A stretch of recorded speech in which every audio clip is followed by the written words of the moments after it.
ინფლაცია, უძრავქონებაზე ფასების მატება. ეს მხოლოდ მცირე ნაწილია იმ ეკონომიკური პრობლემების, რომლის წინაშეც შესაძლოა ქვეყანა 2025 წლის პირველ სამთვეში დადგეს.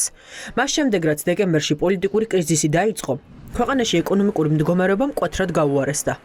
ექსპერტები არ გამორიცხავენ, რომ ვიხილოთ ეროვნული ვალუტის გაუფასურება, რაც ისედაც რეკორდულად გაძვირებულ პროდუქტების ფასებს კიდევ გააორმაგებს. Არტყმა იქნება პირველი მნიშვნელოვანი გაცვლით კურსზე. მეორე საკითხი არის ინფლაცია.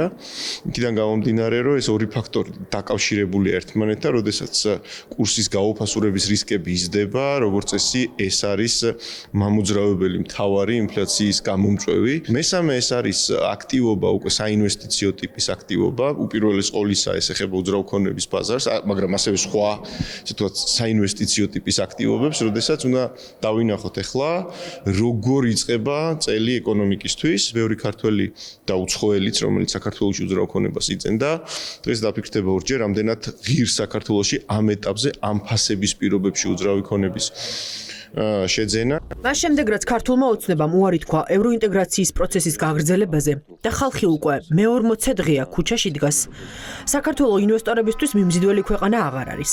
ეკონომიკური შოკების ფონზე არ არის გამორიცხული ეროვნულ ბანკს რეფინანსირების განაკვეთის გაზრდა მოუწიოს.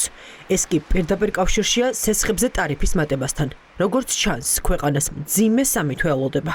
იმდინარე აქციების ფონზე ლარის კურსი უკვე გაუფასურდა დაახლოებით ერთვიან პერიოდში 2.7-დან დაახლოებით 2.8-მდე ავიდა და გარეთ გასაყიდი კურსი კიდევ უფრო მაღალია, რაც მოკლევადიან და საშუალოვადიან პერიოდში დიდი ალბათობით გარკვეულ ინფლაციურ პროცესებს გამოიწვევს. მონეტარული პოლიტიკის ხდომაზე არის შესაძლებლობა, რომ გაიზარდოს ეგრეთ წოდებული რეფინანსირების განაკვეთი, რაც ფაქტობრივად ერთადერთი ინსტრუმენტია იმისთვის, რომ ევროპულ ბანკმა ეგრეთ წოდებული დათარგეთებული ინფლაციის მაჩვენებელი მართოს.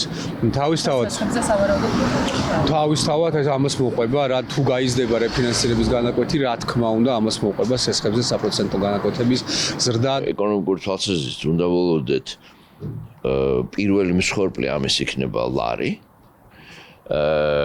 იქნება აქტივების ღირებულებები, ექსპორტის თვალსაზრისით პრობლემები შეგვექნება, ისეც არ გვაქვს დიდი ექსპორტი, მაგრამ პრობლემები შეგვექნება თუ იზოლირებულები ვიქნებით, იმიტომ რომ მომხიბლავი ბაზრები ექსპორტის თვალსაზრისითაც ისევ ევროპა და ისევ ამერიკა.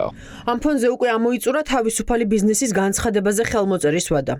2429 კომპანია საქართველოში ითხოვს ახალ არჩევნებს და პოლიტიკური პატიმრების გათავისუფლებას. ოფიციალურ გვერდზე ვკითხულობთ, რომ ამ ინიციატივას არ შეუერთდა 175 კომპანია.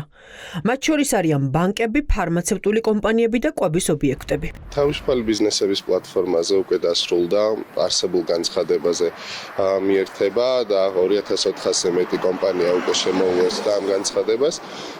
ჩემი აზრით ძალიან მნიშვნელოვანი არის, რომ ბიზნესი ესეთ პერიოდში იყოს ერთიანი, რადგანაც პოლიტიკურმა სიტუაციამ ხანდახან შეიძლება ქვეყანა იქამდე მიიყვანოს, რომ ეკონომიკას და საფინანსო სექტორს შეექმნა საფრთხეები.